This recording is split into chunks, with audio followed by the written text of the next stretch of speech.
السلام علی الحسین۔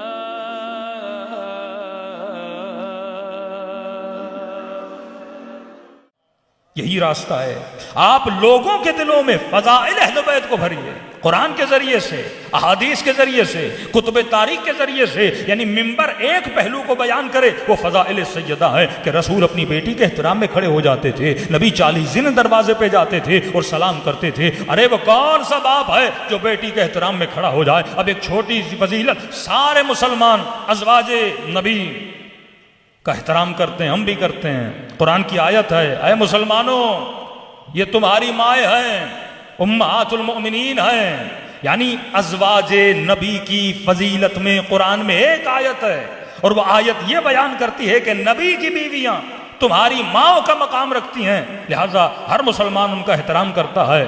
نبی کی دوسرے انبیاء کی بیویاں بھی ہیں، لیکن ان کے لیے آیتیں نہیں آئیں۔ لوط کی بیوی بھی ہے، نوح کی بیوی بھی ہے، آدم کی بیوی بھی ہیں، کتنے انبیاء گزرے ہیں، لیکن اس نبی کی بیویوں کی فضیلت کیوں ہے؟ کیونکہ قرآن نے آیت لا دی کہ یہ تمہاری ماں کا مقام رکھتی ہیں۔ اب یہ بھی ایک تفسیر ہے کہ کس اعتبار میں ہماری مائیں ہیں، حالانکہ ماں بیٹے کی محرم ہوتی ہے، لیکن نبی کی بیویاں ماں تو ہیں پر ہماری محرم نہیں ہے، ہم اپنی ماؤں کے وارث ہیں۔ نبی کی بیویاں ہماری مائیں تو ہیں پر ہم ان کے وارث نہیں ہیں۔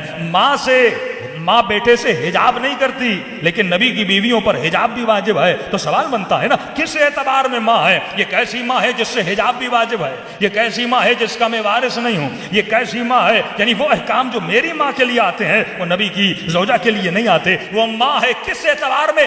نکاح کے اعتبار سے۔ جس طرح ماں سے نکاح حرام ہے، اسی طرح ازواج نبی سے، مسلمانوں پر ان سے نکاح حرام ہے رسول خدا کے جانے کے بعد، لیکن لقب ملا یہ امہات المؤمنین ہے، تبھی ہر مسلمان ان کا احترام کرتا ہے۔ علی بن ابی طالب نے بھی احترام کیا، جنگ جمل کے بعد احترام کیا، لہذا ہر شیعہ پر مہاراجے نے بھی کہا کہ آپ پر لازم واجب ہے آپ ازواج رسول کا احترام کریں۔ یعنی ایک آیت کی وجہ سے نبی کی بیویوں کا یہ مقام ہے کہ امت ان کا احترام کرتی ہے۔ ارے جو امت کی مائیں بنی ان کا اتنا احترام ہے، اب تصور کرو جس کے لیے رسول کہے کہ فاطمہ ام ابیہا ہے،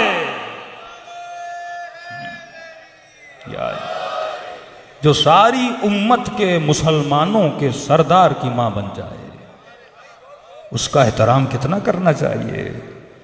یعنی پھر امت میں جو مائیں ہیں ان پر بھی اس بی بی کا احترام واجب ہے، کیونکہ یہ مصطفیٰ کی ماں کا مقام رکھتی ہے۔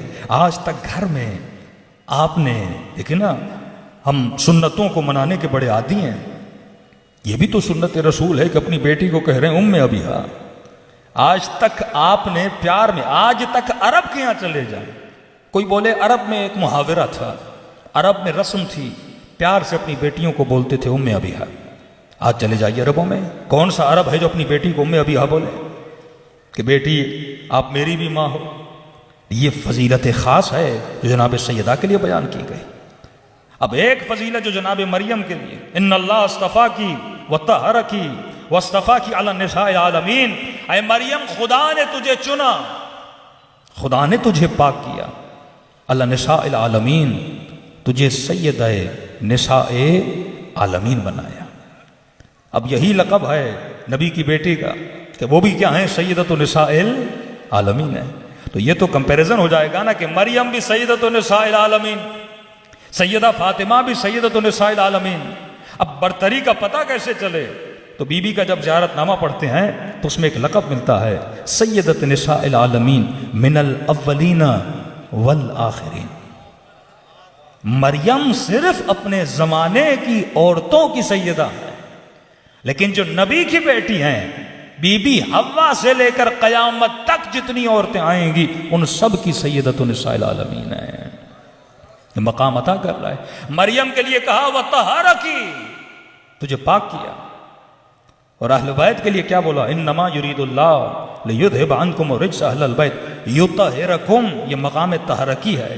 لیکن اگلا ایک اضافہ لایا کہ ان کا مقام اس مقام طہارت مریم سے بلند ہے، وہ صرف طہارکی کے مقام پر ہے، یہ یطہرکم تطہیرہ کے مقام پر ہے۔ جو طہارکی کے مقام پہ ہوتا ہے وہ گناہ تو نہیں کرتا، معصوم ہوتا ہے، لیکن اس سے ترک اولا ہو سکتا ہے۔ لیکن جو یطہرکم تطہیرہ ہوتا ہے وہ نہ گناہ کرتا ہے نہ زندگی میں کبھی ترک اولا کرتا ہے۔ یہ مقام ہم نے عطا کیا.